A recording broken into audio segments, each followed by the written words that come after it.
हरे कृष्णा, राधे राधे। हम सभी साधक श्री चैतन्य महाप्रभु की चरितावली श्रवण कर रहे हैं।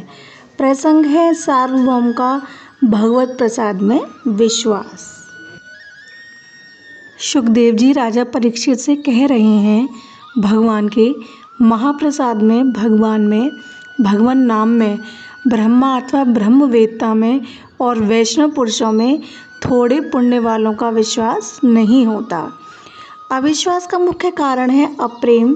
जहाँ प्रेम नहीं वहाँ विश्वास भी नहीं, और जहाँ प्रेम है वहीं विश्वास भी है। अद्वैत वेदांत के अनुसार इस संपूर्ण दृश्य जगत का अस्तित्व हमारे मन के विश्वास पर ही है। जिस समय हमारे मन से इस जगत की सत्यता पर से विश्वास उठ जाएगा, उस दिन यह जगत रहेगा ही नहीं।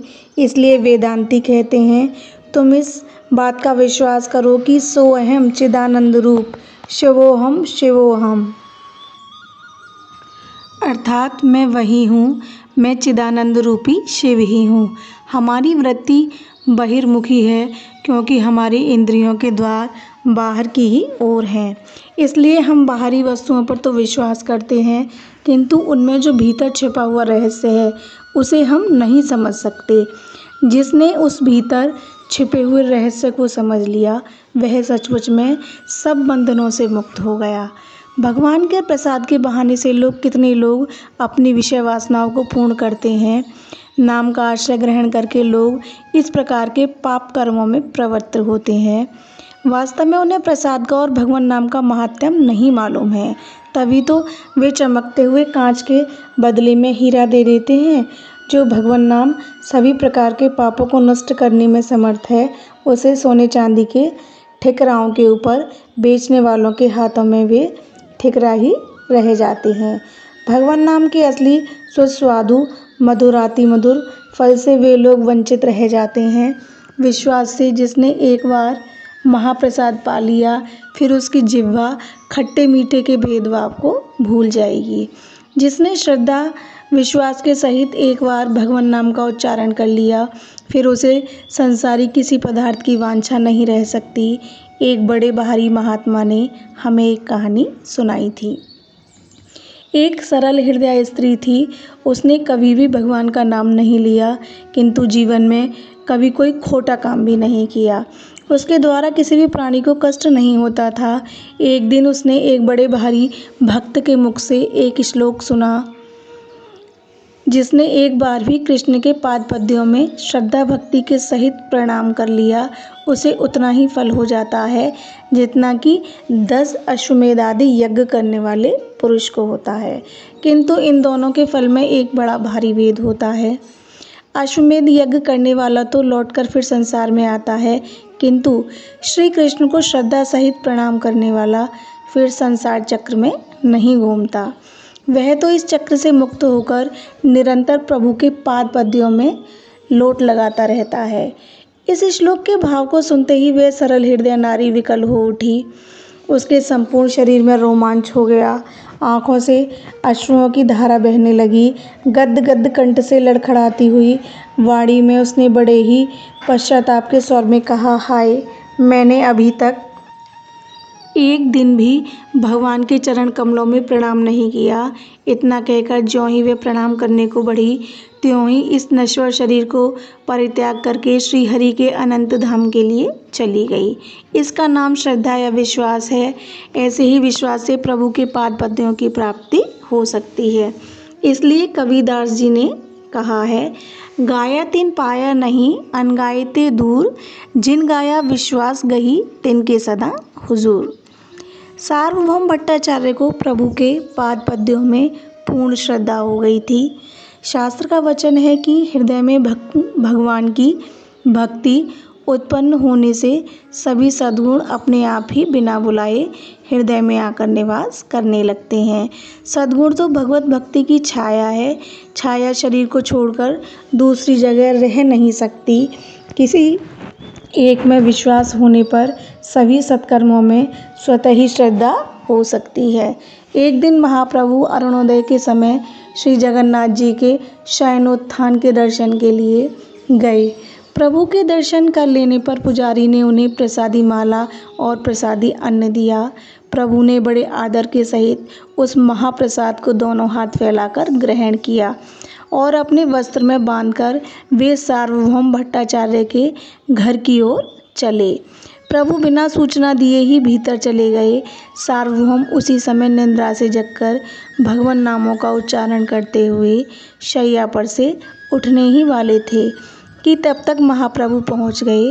प्रभु को देखते ही सार्वभौम अस्त व्यस्त भाव से जल्दी जल्दी शैया पर से उठे और प्रभु के चरण कमलों में साष्टांग प्रणाम किया तथा उन्हें बैठने के लिए सुंदर आसन दिया। आसन पर बैठते ही प्रभु ने अपने वस्त्रों में से भगवान का प्रसाद खोलकर सार्वभौम को दिया। महाप्रभु आज कृपा करके अपने हाथों से महाप्रसाद दे रहे हैं। यह सोचकर सार्वभौम की प्रसन्नता का ठिकाना नहीं रहा। उन्होंने दीनहीन अभ्यागत की भांति उस महाप्रसाद को ग्रहण किया और हाथ पर आते ही बिना शौचादि से निवृत्त हुए वैसे ही बासी मुख से वे प्रसाद को पाने लगे। प्रसाद को पाते जाते थे और आनंद के सहित पद्य पुराण के इन श्लोकों को पढ़ते जाते थे। महाप्रसाद चाहे सूखा हो, बासी हो अथवा दूर देश से लाया हुआ हो, उसे पाते ही खा लेना चाहिए। उसमें काल के विचार करने की आवश्यकता नहीं। महाप्रसाद में देश अथवा काल का नियम नहीं है। शिष्ट पुरुषों को चाहिए कि जहाँ भी जिस समय भी महाप्रसाद मिल जाए उसे वहीं उसी समय पाते ही जल्दी से खा लें। ऐसा भगवान ने साक्षात अपने श्रीमुख से कहा है। इस प्रकार सार्वभौम को विश्वास के साथ आनंद पूर्वक प्रसाद पाते देखकर महाप्रभु के आनंद की सीमा नहीं रही। वे भट्टाचार्य सार्वभौम का हाथ पकड़कर नृत्य करने लगे। भट्टाचार्य महाशय भी बेसुध होकर प्रभु के साथ पागल की भांति नाच रहे थे।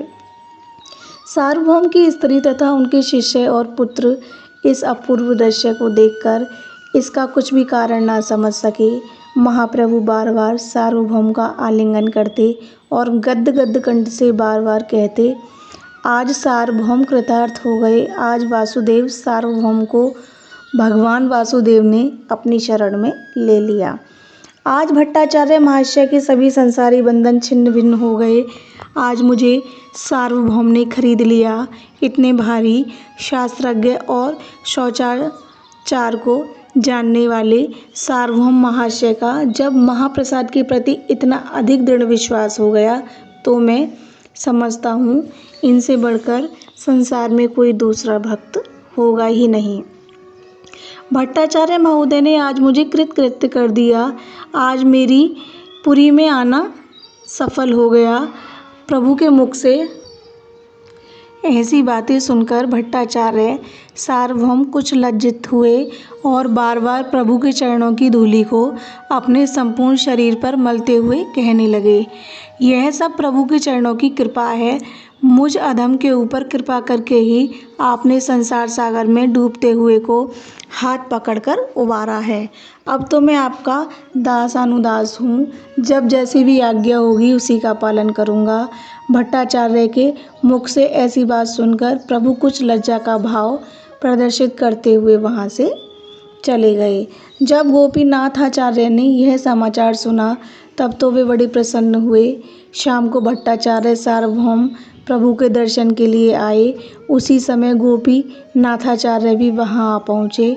प्रभु को प्रणाम करके मुस्कुराते हुए गोपीनाथाचार्य ने कहा, कहो भट्टाचार्य महाशय, हमारी बात ठीक निकली ना?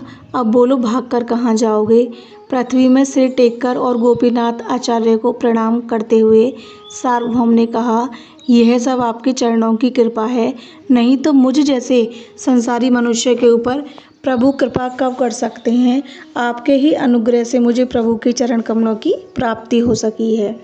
इस प्रकार शिष्टाचार की बहुत सी बातें होने पर सार्वभौम अपने घर को चले आए। यह प्रसंग अब यहीं विश्राम लेता है। हरे कृष्णा, राधे राधे।